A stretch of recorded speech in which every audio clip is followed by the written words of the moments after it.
How to change a 2022 Buick Encore 5-button flip key remote battery.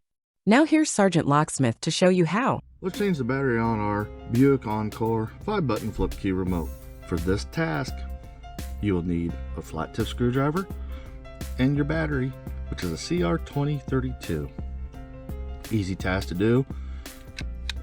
Pop your blade open, and if you look, you'll see you have the seam line where the two halves. You've got that diagonal cut, which this is the bottom piece. Just place your thumb in there, push down, and the back cover pops off.